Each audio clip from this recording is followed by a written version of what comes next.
Cette vidéo explique que lorsqu'une personne brise votre cœur ou vous trahit, la meilleure réaction n'est pas la vengeance.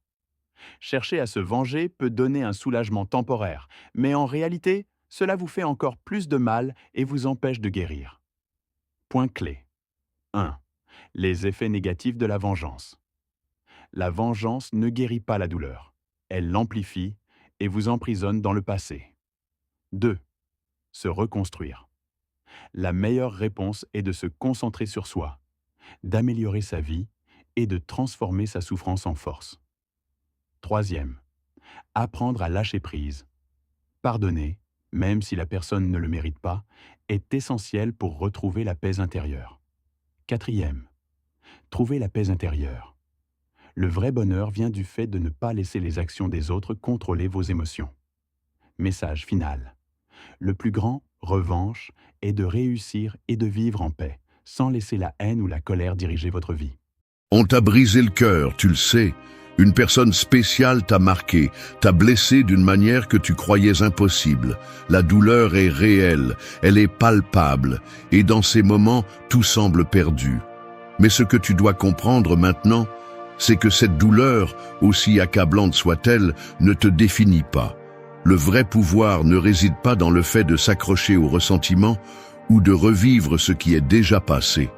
Le vrai pouvoir réside dans ce que tu choisis de faire avec ce que tu ressens. C'est le moment de transformer cette blessure en force, de te reconstruire de l'intérieur. Il ne s'agit pas de chercher la vengeance ou de rester coincé dans le passé. Il s'agit de prendre les rênes de ta vie, de guérir, de grandir et le plus important, de redevenir maître de toi-même. Le chemin vers la guérison commence par une décision. Ne pas permettre que ce qu'on t'a fait détermine qui tu es ou ce que tu seras. Maintenant, c'est à toi de faire le prochain pas vers une version de toi plus forte et plus sage. Il est temps d'arrêter de regarder en arrière. Le passé n'a plus de pouvoir sur toi, et la seule façon d'avancer est de te concentrer sur ce que tu peux contrôler. Les stoïciens comprenaient que la seule chose que nous avons vraiment sous contrôle est notre réponse aux événements, pas les événements eux-mêmes. Nous ne sommes pas ici pour nous accrocher à ce qui nous a fait du mal, ni pour rester coincés dans une histoire qui n'a plus sa place dans notre futur. Il est temps de mettre en pratique ce qui compte vraiment, le changement, la croissance et la transformation. Comme l'a dit Épictète, ce n'est pas ce qui t'arrive, mais comment tu réagis à cela qui compte. Nous allons commencer par les actions qui t'aideront à guérir et à te reconstruire de l'intérieur, pas à pas. Action 1. Apprendre à lâcher les ressentiments et les rancunes. Imagine que tu continues à porter un sac à dos plein de pierres, certaines petites, d'autres énormes, toutes accumulées par les ressentiments et les blessures du passé. Au début, tu ne remarques pas beaucoup le poids, mais au fur et à mesure que tu continues à marcher, le sac à dos devient de plus en plus lourd, de plus en plus inconfortable. À la fin, tu ne te souviens même plus pourquoi tu as commencé à le porter. La seule question qui reste est pourquoi continuer à le porter? Maintenant, je sais ce que tu penses. C'est plus facile à dire qu'à faire. Bien sûr, lâcher les ressentiments semble génial en théorie, mais comment? Il est naturel de vouloir s'accrocher à ce qui t'a fait du mal. La douleur a besoin d'être validée, n'est-ce pas? Mais la vérité est que la seule chose que tu accomplis en t'accrochant à ce ressentiment est d'augmenter le poids que tu portes. Et non, cela ne te rend pas plus fort, juste plus épuisé.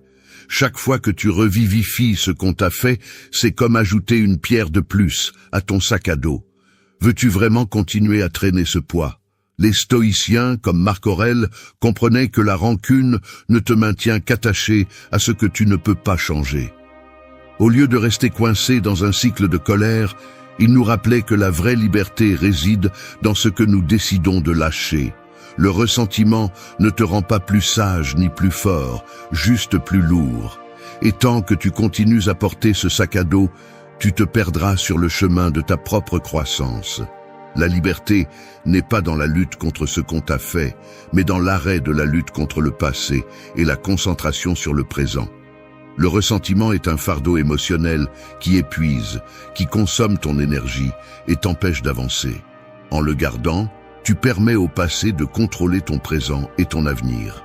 c'est comme rester coincé dans un vieux film, un film que tu ne peux plus changer, mais que tu continues à rejouer encore et encore. Et pendant que ce film continue à tourner, tu perds l'opportunité d'écrire un nouveau scénario pour ta vie. Veux-tu vraiment être prisonnier de cette histoire? Lâche ce sac à dos. Lâche ce ressentiment. Non pas parce que ce qui s'est passé n'était pas important, mais parce que ce qui compte vraiment maintenant, c'est ta paix. Le ressentiment ne te rend pas plus sage ni plus fort, il te rend plus lourd. Tant que tu continues à porter cette douleur, tu empêches ce qui est à venir d'entrer dans ta vie. Le véritable pouvoir n'est pas de rester coincé dans ce que tu ne peux pas contrôler, mais de choisir de te libérer de ce qui ne te sert plus.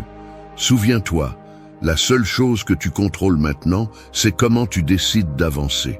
Souviens-toi, le pardon ne signifie pas oublier ce qui s'est passé, ni justifier le mal qu'on t'a fait. Cela signifie te libérer. C'est une décision que tu prends pour toi-même. Au lieu de continuer à permettre que les ressentiments te définissent, décide qu'ils ne seront plus qu'un chapitre de ton histoire, pas l'histoire complète. Lâche le sac à dos, libère-toi et ouvre la voie à une vie plus légère, plus libre et surtout plus épanouissante. Action 2. Développer une mentalité de croissance. Imagine-toi devant un mur géant. Au début, il semble impénétrable, comme s'il n'y avait aucun moyen de le surmonter. Il est tentant de rester là, à regarder le mur, à penser qu'il n'y a pas d'issue. Mais ce qui se passe vraiment, c'est que ce mur n'est pas un obstacle, mais une opportunité de croître. Le défi n'est pas le mur en lui-même, mais la façon dont tu choisis de réagir à lui. Les stoïciens comprenaient que les difficultés ne sont pas quelque chose que nous devons éviter, mais quelque chose que nous devons accepter. Comme l'a dit Épictète, ce n'est pas ce qui t'arrive, mais comment tu réagis à cela qui compte. Chaque difficulté, chaque obstacle est une opportunité déguisée. C'est l'opportunité d'apprendre quelque chose de nouveau, d'élargir notre esprit, de forger une résilience que nous n'avions pas auparavant. La clé est de changer notre perspective et de voir le défi comme une opportunité d'amélioration et non comme une barrière insurmontable. Une mentalité de croissance n'est pas simplement un concept positif, c'est une façon de voir le monde. C'est comprendre que la douleur et les échecs ne sont pas des échecs, mais des leçons. Chaque fois que tu tombes, tu as la possibilité de te relever plus fort. Les personnes qui ont cette mentalité ne se limitent pas à ce qu'elles savent déjà, mais cherchent activement de nouvelles façons de s'améliorer. Au lieu de se rendre face à l'adversité, elles se concentrent sur la façon de la transformer en une plateforme pour leur évolution. Il est vrai que les choses ne se passeront pas toujours comme tu l'espérais. Parfois, le chemin sera difficile, mais chaque pas, même ceux qui semblent être des erreurs, sont des pas en avant. La mentalité de croissance te permet de comprendre que chaque tentative ratée est une leçon, pas une défaite. Au lieu de laisser les chutes te définir, tu les utilises pour construire une version plus forte de toi-même. Rappelle-toi que la croissance n'est pas seulement le résultat du succès, c'est le processus lui-même. Chaque défi que tu relèves est une opportunité d'élargir tes limites et de t'améliorer en quelque chose. Au lieu de craindre l'échec, tu l'embrasses parce que tu sais que chaque tentative te rapproche de qui tu peux vraiment devenir. En adoptant cette mentalité, tu te donnes le pouvoir d'avancer, de continuer à apprendre et de surmonter tout obstacle qui se présente sur ton chemin. Arrête de voir les difficultés comme des échecs. Commence à les voir comme les fondations de ta croissance. C'est le chemin vers une version plus forte de toi-même, une version qui refuse d'être arrêtée par les murs que la vie met devant toi. Avec chaque défi, tu deviens quelqu'un de plus grand, de plus sage et de plus capable. Rappelle-toi que la croissance est un voyage constant et chaque pas que tu fais te rapproche de la personne que tu peux devenir. Action 3. Créer une routine quotidienne d'auto-soin. Imagine que ta vie est comme un véhicule. Si tu n'en prends pas soin, si tu ne lui fais pas d'entretien, il commencera à défaillir, à se décomposer petit à petit. L'auto-soin est cet entretien qui te permet de continuer à fonctionner avec force, concentration et énergie. Si tu ne prends pas le temps de prendre soin de toi-même, tout le reste en souffrira. Et je ne parle pas seulement de ton corps. Je parle de ton esprit, de ton âme, de ton équilibre interne. Les stoïciens comprenaient l'auto-soin non pas comme un luxe, mais comme une nécessité pour vivre une vie pleine et équilibrée. Marc Aurèle, dans ses méditations, parlait de l'importance d'être bien avec soi-même pour pouvoir faire face aux défis de la vie. L'auto-soin n'est pas égoïste, il est essentiel. C'est comme l'air que nous respirons. Sans lui, nous ne pouvons pas être le meilleur de nous-mêmes, ni pour les autres. Ton corps est ton temple, et ton esprit est le moteur qui te propulse. Si tu ne les soignes pas, rien ne fonctionnera. Créer une routine quotidienne d'auto-soin est une façon de te rendre hommage, de mettre ton bien-être au premier plan et de comprendre que pour faire face aux adversités de la vie, tu dois d'abord être bien avec toi-même. Il ne s'agit pas seulement de faire de l'exercice ou de dormir 8 heures, il s'agit d'établir des habitudes qui te nourrissent physiquement, émotionnellement et mentalement. Commence la journée avec un espace pour toi, même si ce n'est que quelques minutes. Prends le temps de méditer, de respirer profondément, d'écouter ce que ton corps et ton esprit te demandent. Il n'est pas nécessaire que ce soit un processus long ou compliqué, mais il doit être un moment pour te connecter avec toi-même, pour dégager ton esprit avant d'affronter le monde. Tout comme un guerrier aiguise son épée avant la bataille, tu dois aiguiser ton esprit et ton corps avant de sortir dans le monde. L'auto-soin signifie aussi apprendre à dire non. Non aux activités qui t'épuisent, non aux relations qui te drainent, non aux engagements qui te laissent sans énergie. Chaque fois que tu mets tes besoins en premier, tu renforces ta capacité à être plus efficace et en meilleure santé dans tous les aspects de ta vie. L'auto-soin n'est pas seulement un acte physique, c'est un acte mental et émotionnel. Prends du temps pour l'introspection, pour réfléchir à tes émotions et pensées, sans jugement, juste en observant. Rappelle-toi, la vie ne sera pas toujours facile. Il y aura des moments difficiles, des défis inattendus, mais si tu t'assures de prendre soin de toi-même chaque jour, tu seras plus capable de les affronter avec résilience et clarté. Créer une routine quotidienne d'auto-soin n'est pas un acte égoïste, c'est un acte de sagesse. C'est comprendre que la meilleure ressource que tu as, c'est toi-même, et en prenant soin de toi, tu te prépares à affronter le monde avec force et équilibre. Action 4. Accepter tes imperfections et travailler dessus. Regarde, si tu penses que tu es parfait, tu as déjà un problème. Les imperfections font partie de toi, ce ne sont pas quelque chose dont tu dois te cacher. Ça ne sert à rien d'essayer de nier ce que tu es. La douleur de la rupture, les erreurs que tu as commises, les cicatrices qui restent, tout cela fait partie de ton histoire. Accepte que tu n'es pas parfait et que tu ne le seras jamais. Et c'est bien. Si tu ne fais pas face à tes défauts, si tu continues à te mentir à toi-même, tu vas rester coincé dans un cycle d'auto-tromperie et de regrets. Les stoïciens comme Marc Aurèle le savaient. Ils comprenaient que la vie n'était pas une question d'atteindre une perfection inatteignable, mais de reconnaître et d'améliorer nos imperfections. La véritable force ne réside pas dans la fuite de ce que nous n'aimons pas en nous-mêmes, mais dans la confrontation courageuse.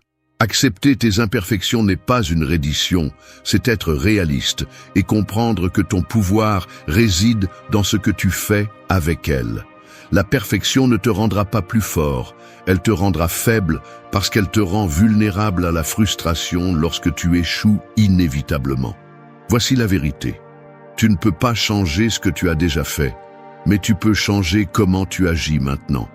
Il n'y a pas de temps pour les regrets. Il n'y a pas de place pour la culpabilité. Chaque fois que tu restes coincé à regarder tes échecs, tu perds du temps. Et le temps n'attend personne. Alors, arrête de te plaindre. Accepte tes imperfections, non pas comme des excuses, mais comme du carburant. Tu as échoué? Parfait. Cela te rendra plus fort si tu arrêtes de te victimiser. Ce qu'on t'a fait ne définit pas qui tu es, mais comment tu décides de te relever de tout cela, ça te définit. Il n'y a rien de mal à être humain. Le problème est de rester coincé dans la victimisation. Si tu n'acceptes pas tes défauts, si tu n'es pas capable de voir ce que tu peux améliorer, tu resteras la même personne qui est restée coincée dans le passé. Et tu sais quoi? Cette version de toi ne te mènera nulle part.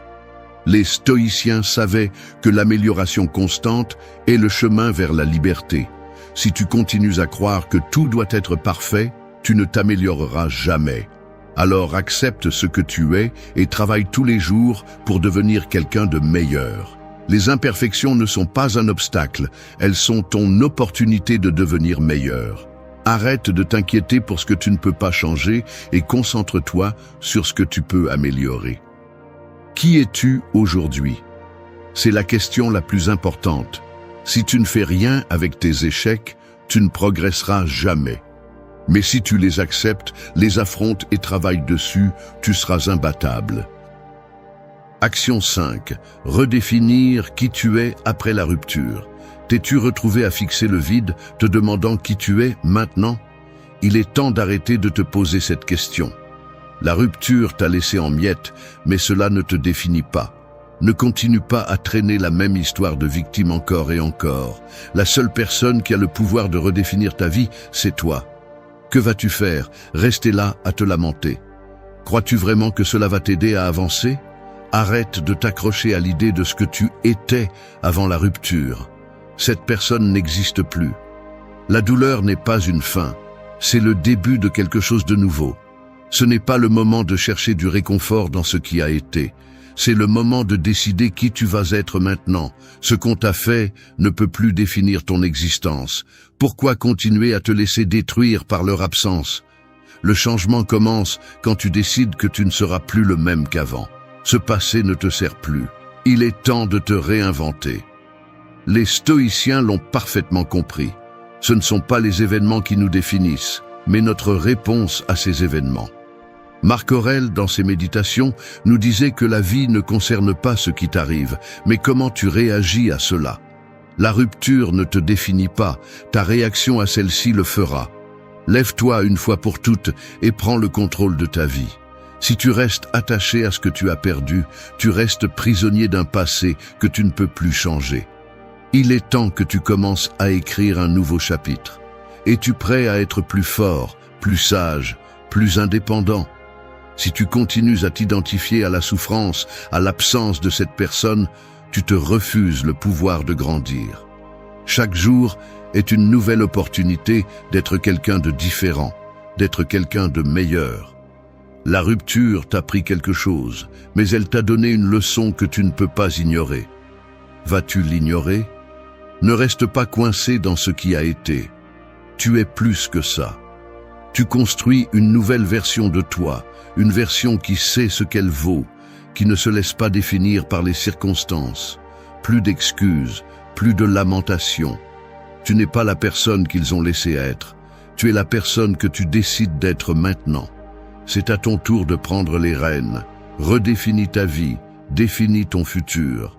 Ne continue pas à chercher qui tu étais, trouve qui tu peux devenir. Les cicatrices du passé ne sont que les fondations d'un futur beaucoup plus fort. Ne laisse pas la rupture te voler plus de temps. Redéfinis-toi maintenant, parce que personne d'autre ne le fera pour toi. Action 6. Accepter l'incertitude et apprendre à y évoluer avec elle. Essaies-tu de tout contrôler? Laisse-moi te dire quelque chose. La vie ne suit pas tes règles. L'incertitude fait partie du jeu, et si tu ne t'acceptes pas dans ce chaos, tu resteras coincé, luttant contre quelque chose que tu ne peux pas contrôler. La rupture t'a secoué, je le sais, mais penser que les choses doivent parfaitement s'adapter à ta vie te maintient seulement prisonnier d'attentes irréalistes. L'incertitude est inévitable, pourquoi continuer à lutter contre elle? Les stoïciens savaient que nous ne pouvons pas contrôler l'avenir. Épictète le disait clairement. Ce qui perturbe les hommes ne sont pas les événements, mais les jugements qu'ils portent sur eux. La vie est pleine d'incertitudes, de chemins non tracés, et la seule chose que nous pouvons contrôler est la manière dont nous choisissons de les naviguer. Rester coincé, avoir peur de l'avenir ou essayer de forger un chemin sans obstacle, non seulement c'est inutile, c'est une perte d'énergie. La clé n'est pas d'éliminer l'incertitude, elle est d'apprendre à évoluer avec elle. Arrête de résister à ce que tu ne peux pas prédire. Tu n'as pas besoin d'avoir toutes les réponses maintenant. Tu n'as pas besoin que tout soit clair. Que se passerait-il si, au lieu de lutter contre le courant, tu te laissais porter par lui? L'incertitude n'est pas ton ennemi, c'est ton opportunité d'apprendre à t'adapter, à grandir et à changer en fonction des circonstances. Accepter que tu ne sais pas ce qui vient te donne une force incroyable. Parce que tu ne restes pas coincé dans la peur. Au contraire, tu deviens quelqu'un qui sait que la vie n'est pas faite pour être contrôlée, mais pour être vécue avec flexibilité et ouverture. Tu ne sais pas ce qui se passera demain? Parfait. Et alors? C'est ce qui rend la vie excitante. Arrête d'attendre des certitudes, de chercher la sécurité là où elle n'existe pas. Au lieu de cela, commence à accepter ce qui vient sans te laisser détruire. Te sens-tu perdu? C'est normal. Ce sentiment d'incertitude est le terrain fertile où tu grandis, où tu développes une capacité d'adaptation que tu n'avais pas auparavant. La vie te changera encore et encore. Et si tu résistes, tu souffriras seulement. Mais si tu apprends à évoluer, tu apprendras à bouger avec elle, à trouver ta paix même au milieu du chaos. Arrête de lutter. L'incertitude n'est pas l'ennemi, c'est ce qui te rend plus fort, plus agile, plus résilient. À la fin de la journée, le véritable contrôle est le contrôle sur toi-même, sur la façon dont tu décides de faire face à ce que tu ne sais pas. Apprends à évoluer et tu verras que la vie cesse de te faire peur. Affronte l'incertidumbre avec courage, car c'est la seule façon d'en sortir plus grand. Action 7. Investir du temps pour apprendre une nouvelle compétence chaque mois. Attends-tu que les opportunités tombent du ciel? Spoiler, elles ne le feront pas. Le monde ne va pas s'arrêter pour t'attendre. Et si tu continues à attendre le moment parfait, la seule chose que tu réussiras à faire, c'est de rester en arrière. Il est temps d'arrêter de te plaindre de ce que tu n'as pas et de commencer à construire ce qui te manque. Comment? En investissant en toi-même. Et je ne parle pas de travailler un peu plus ou de faire le minimum. Je parle d'être imparable, d'acquérir des compétences qui te rendent indépendant de tout et de tous pour avancer. Les stoïciens le savaient.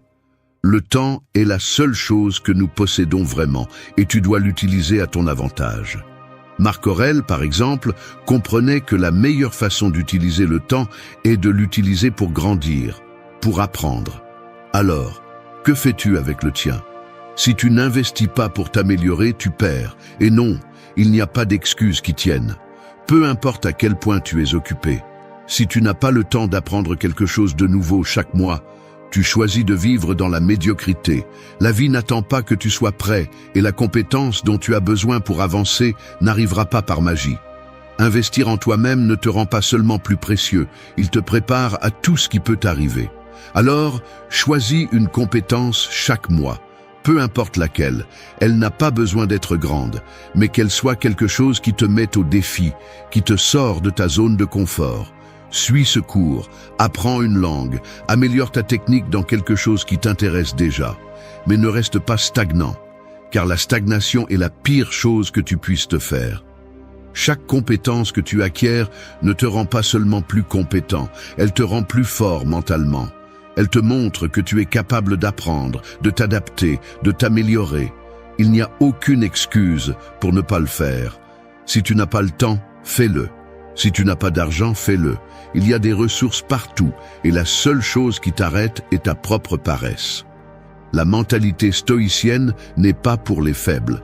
Elle est pour ceux qui choisissent de faire face à la vie avec un but, pour ceux qui n'attendent pas que les opportunités viennent à eux, mais qui les créent. Et toi, avec chaque nouvelle compétence que tu acquiers, tu deviens quelqu'un qui n'a pas besoin que le monde te donne quoi que ce soit. Tu te frayes ton propre chemin. Oses-tu être imparable? Alors commence dès aujourd'hui.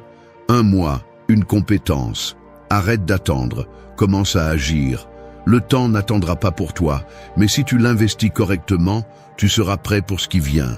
Il n'y a plus d'excuses, seulement de l'action.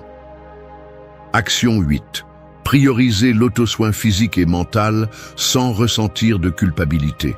Penses-tu que mettre ton bien-être en premier est égoïste? Si tu le penses, tu te trompes.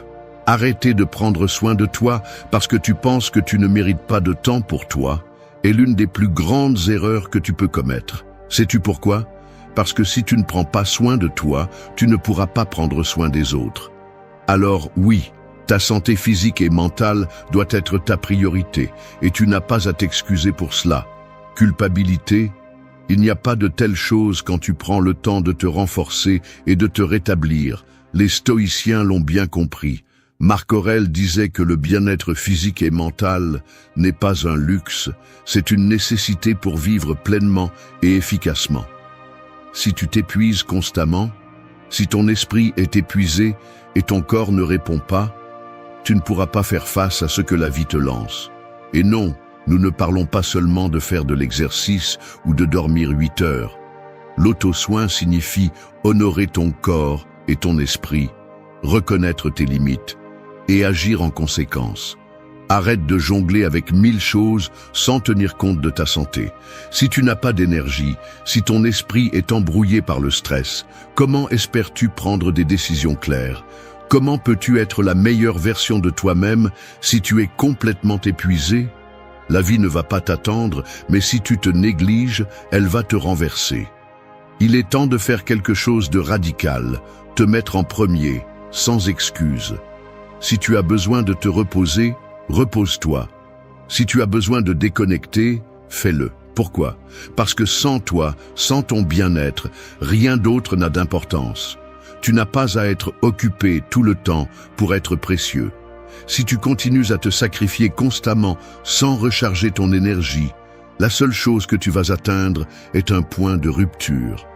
L'auto-soin n'est pas un luxe, c'est une nécessité. Et si tu te sens coupable de prendre du temps pour toi, il est temps de laisser cette mentalité derrière. Tu mérites d'être fort, d'être en bonne santé, d'être mentalement clair. Tu n'as pas besoin d'une raison pour prendre soin de toi, tu en as simplement besoin pour vivre ta vie efficacement. La société te dit que tu dois toujours être en mouvement, que tu dois être en train de faire quelque chose. Mais si tout ce que tu fais est de donner, donner et donner sans t'arrêter pour prendre soin de ce que tu es, tu te vides. L'auto-soin n'est pas seulement un acte d'amour de soi, c'est une stratégie de survie. C'est ce qui te permet de donner le meilleur de toi-même. Ne t'excuse pas d'avoir besoin de temps pour toi. Si tu ne prends pas soin de toi, tu vas atteindre un point où tu ne pourras même pas donner ce dont le monde a besoin de toi. Priorise ton bien-être, pas seulement pour toi, mais pour tout ce que tu peux accomplir quand tu es à 100%. La culpabilité n'a pas sa place dans ce processus. Si tu veux être imparable, si tu veux vraiment grandir, l'auto-soin est la première étape. Si tu ne prends pas soin de toi, tout le reste s'effondre. Alors, laisse la culpabilité derrière toi et mets ta santé, tant physique que mentale, à la place qu'elle mérite. Action 9. Concentre-toi sur ce que tu peux contrôler et lâche ce que tu ne peux pas. Es-tu fatigué de gaspiller ton énergie à t'inquiéter pour des choses que tu ne peux pas changer? Pourquoi continues-tu d'essayer de contrôler ce qui est hors de ta portée? Regarde, la vie te donne 1 million de raisons de perdre le contrôle, mais la vérité est qu'il n'y a qu'une seule chose que tu peux vraiment contrôler, toi-même, ton esprit, tes décisions, tes actions. Tout le reste est une bataille perdue. Alors, arrête. Arrête de gaspiller des forces sur ce que tu ne peux pas changer et commence à mettre de l'énergie dans ce qui compte vraiment, ce que tu as à ta portée. Les stoïciens savaient quelque chose que tu n'as pas encore complètement compris. La seule chose que nous avons vraiment sous contrôle est notre réponse aux événements, pas les événements eux-mêmes. Épictète nous l'a bien dit. Ce ne sont pas les événements qui nous perturbent, mais nos opinions à leur sujet. Alors, pourquoi continues-tu à donner du pouvoir à tout ce que tu ne peux pas changer? Qu'attends-tu? La vie n'est pas juste, elle n'est pas prévisible, elle n'est pas parfaite, et tu ne peux rien y faire. Mais tu peux décider comment tu réagis, tu peux choisir comment dépenser ton énergie, et c'est cela qui te donne le véritable contrôle. Arrête de t'épuiser avec ce qui est hors de ta portée. Tu ne peux pas contrôler les autres personnes, tu ne peux pas contrôler le futur, tu ne peux pas contrôler tout ce que la vie te lance. Mais sais-tu ce que tu peux contrôler? tes pensées, tes réponses, ton attitude. Arrête d'attendre que les choses s'alignent, que tout se passe comme tu le veux. C'est une fantaisie. La réalité est que ce qui compte, c'est comment tu gères ce qui se présente à toi. Ne gaspille pas ton temps à désirer ce que tu n'as pas. Concentre-toi sur ce que tu peux faire maintenant. Et ce que tu ne peux pas contrôler, laisse-le simplement partir. En te concentrant uniquement sur ce qui est sous ton contrôle, tu te libères d'un fardeau inutile. Le contrôle est pouvoir, et lorsque tu arrêtes d'essayer de gérer tout autour de toi, tu cesses d'être une victime des circonstances. Si tu ne peux pas changer quelque chose, ne continue pas à y penser. Au lieu de te lamenter sur ce que tu ne peux pas faire, investis ton énergie dans ce que tu peux, tes décisions, ton attitude, ton effort. Au lieu de dépenser toute ton énergie dans des choses qui n'en valent pas la peine, mets-la dans ce qui te mènera vraiment plus loin. Arrête de lutter contre le vent. Pourquoi t'arrêtes-tu sur ce que tu ne peux pas contrôler? Qu'est-ce que tu gagnes? Rien. La seule chose que tu fais est de continuer à alimenter l'épuisement. Prends le contrôle de ce que tu peux, ton esprit, tes actions, ta vie. C'est la seule chose qui compte. Le reste n'est que du bruit. Action 10. Remplacer les pensées négatives par des affirmations positives. Continues-tu à nourrir ces pensées négatives qui te maintiennent coincé dans le passé? Penses-tu toujours que tu n'es pas assez bon? Que tu ne peux pas t'en sortir? Il est temps d'y mettre fin.